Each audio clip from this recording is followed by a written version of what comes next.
first reading is from the book of 1 Kings, chapter 19, verses 1 through 18. Ahab told Jezebel all that Elijah had done and how he had killed all the prophets with the sword. Then Jezebel sent a message to Elijah saying, "So may the gods do to me, and more also, if I do not make your life like the life of one of them by this time tomorrow." Then he was afraid. He got up and fled for his life and came to Beersheba, which belongs to Judah. He left his servant there. But he himself went a day's journey into the wilderness. He came and sat down under a solitary broom tree. He asked that he might die. "It is enough now, O Lord, take my life, for I am no better than my ancestors." Then he lay down under the broom tree and he fell asleep. Suddenly, an angel touched him and said to him, "Get up and eat." He looked, and there at his head was a cake baked on hot stones and a jar of water. He ate and he drank, and he lay down again. The angel of the Lord came a second time, touched him, and said, "Get up and eat.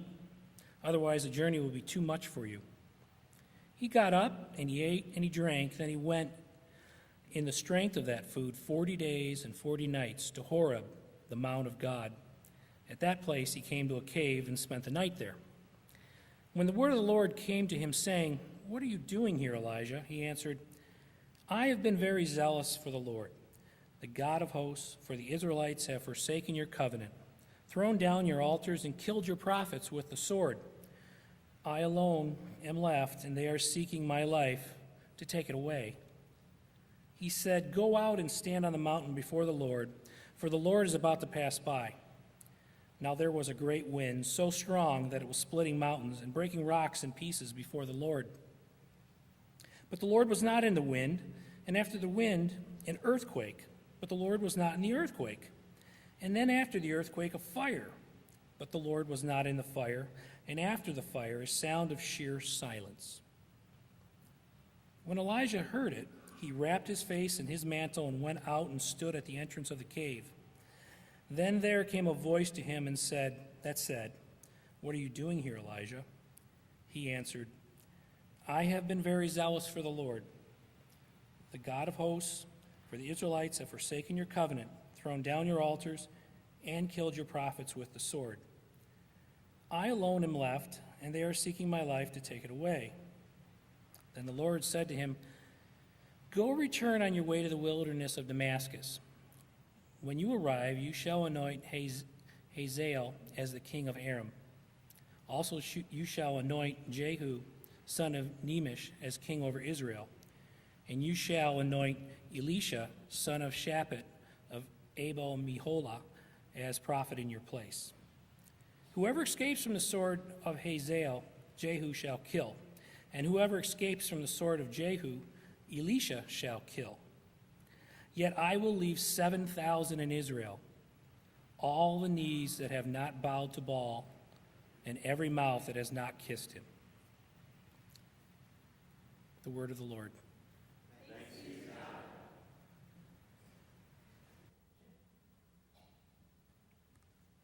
Please rise for the reading of the gospel. Our gospel this day is from the 8th chapter of Luke, beginning at the 22nd verse, and you can follow along on page 942 in the Pew Bible. One day Jesus got into a boat with his disciples, and he said to them, "Let us go across to the other side of the lake." So they put out, and while they were sailing, he fell asleep. A windstorm swept down on the lake, and the boat was filling with water, and they were in danger. They went to him and woke him up, shouting, "Master, Master, we are perishing."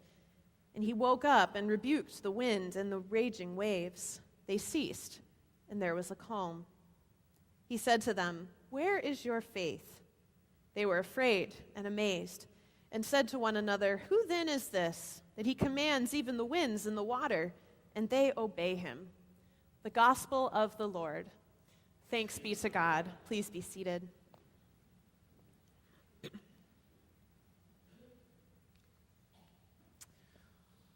"What are you doing here?" God asks Elijah. It's not a bad question for us either. what are we doing here? And I don't mean, like, what are we doing here in church this morning? I mean, I think we know what we're doing in terms of the singing and the praying and all of that. I mean, but here, at this point in your life, what are you doing here? Whether your life has spanned 4 years or 40 years or 84 years, how did you get to this point? What have you accomplished? Has any of it really mattered anyway? Is this really where you want to be? And where's God in the midst of it? Well, if you're not really sure how you got here, or whether anything that you've done has mattered in the grand scheme of things, or whether God has anything good in store for you in the future, then this Elijah story is for you. Elijah was a burnt-out prophet. Now, this is not what we expect of our biblical heroes, and up until this point, it's probably not what we would expect from Elijah.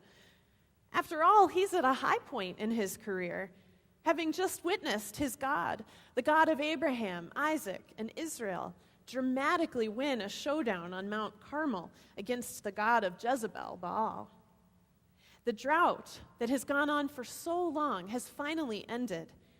And just as a little poke to King Ahab, there's this funny little scene at the end of chapter 18, right before where we picked up today, where Elijah says to Ahab, "You go back to your palace in Jezreel." And then it tells us, the hand of the Lord was on Elijah. He girded up his loins and ran in front of Ahab to the entrance of Jezreel. I can picture him just gloating as he waited for Ahab to show up. "I killed your prophets, and I made it rain, and I even beat you in a chariot race back here. My God's bigger than your God." But then Ahab reports to his wife Jezebel what Elijah has been up to.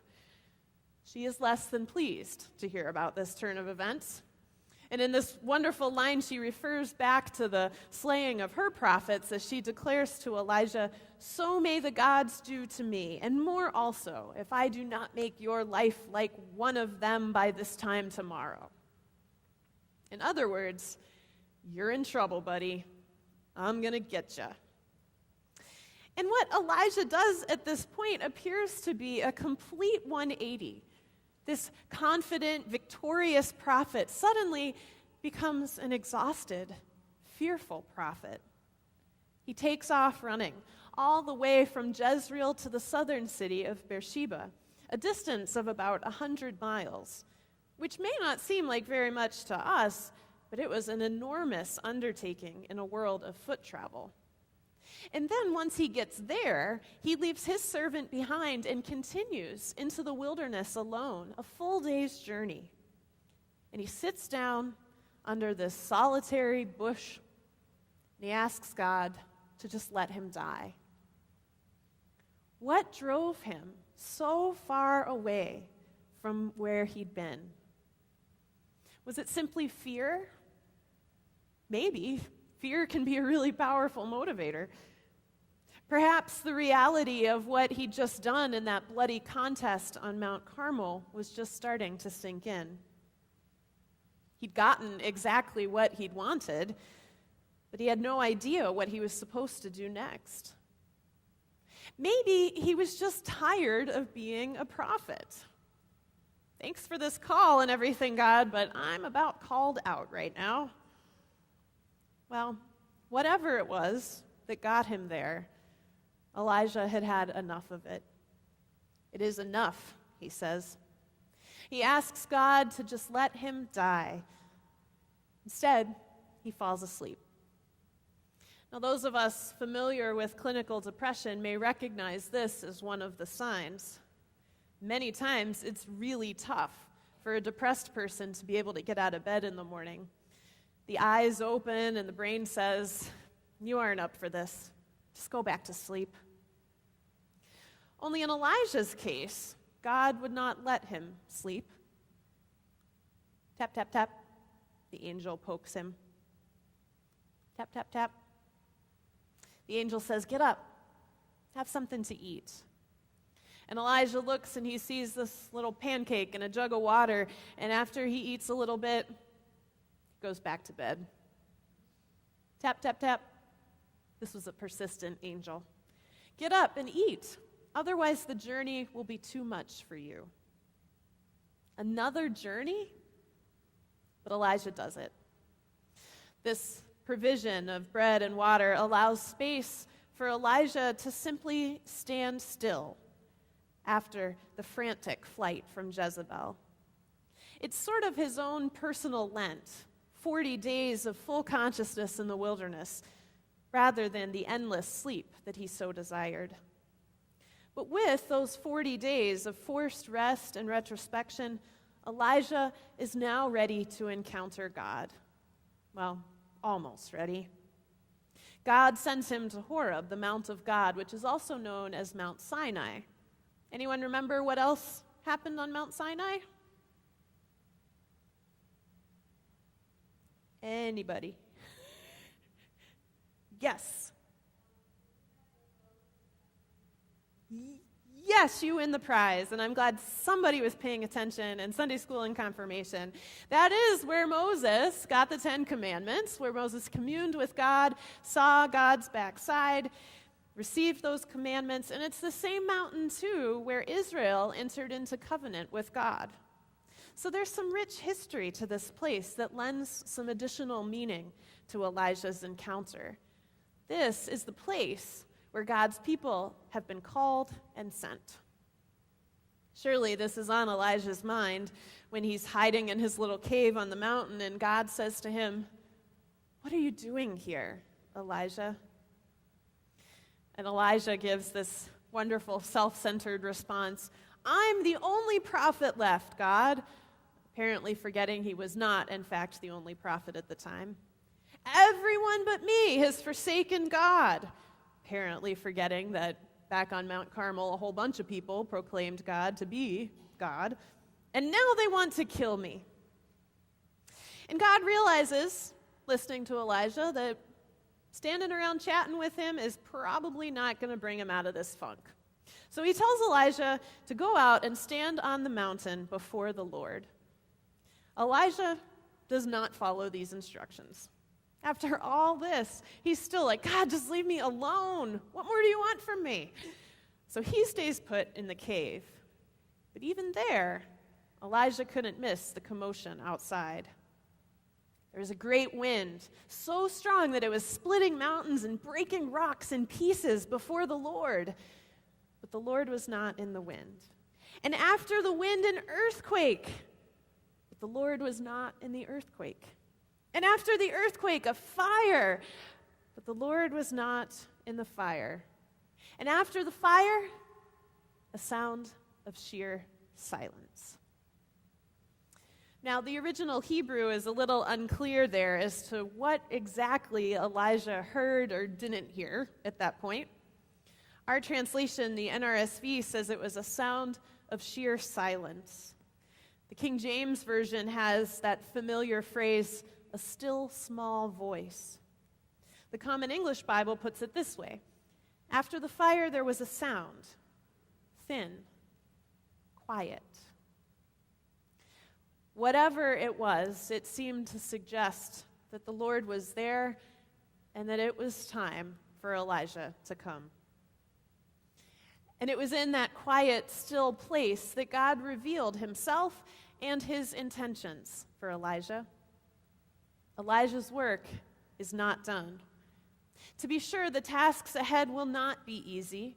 He has to make that risky journey back north again.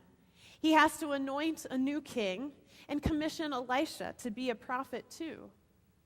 And God reminds him that he's not the only one left. There are 7,000 people in Israel who haven't worshipped Baal.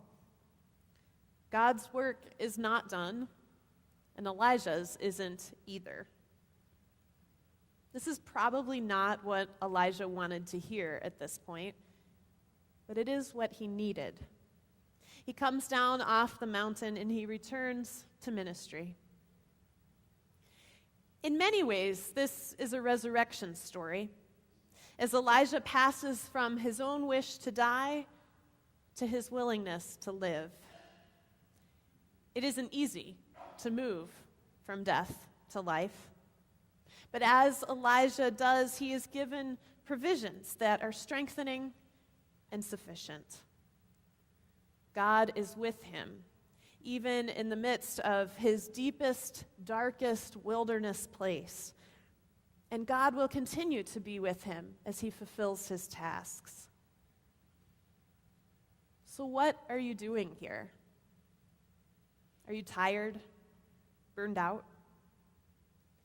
Do you wish God would just leave you alone? What would you give anything to go to sleep to? And what does God keep waking you up to? Do you wish that God would be more clear in his call?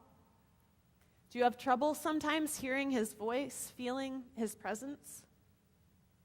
In the midst of all the commotion around us, are we willing to stop for the sheer silence that would bring us out of our caves? Most of us will never see the fire fall like those on Mount Carmel did. If we look for God only in those spectacular displays of power, we may miss him in the quiet, ordinary, unseen, gentle sounds in our life. Maybe that's why so many missed the birth of a carpenter's son in a cow stall. Maybe that's why his disciples had trouble trusting in the midst of that storm that Jesus really was there. So often, God is in those small things in life, the still small voices of people who love us, the voices of people who reach out to comfort the afflicted, and the voices of the people who afflict the comfortable for the sake of a better world.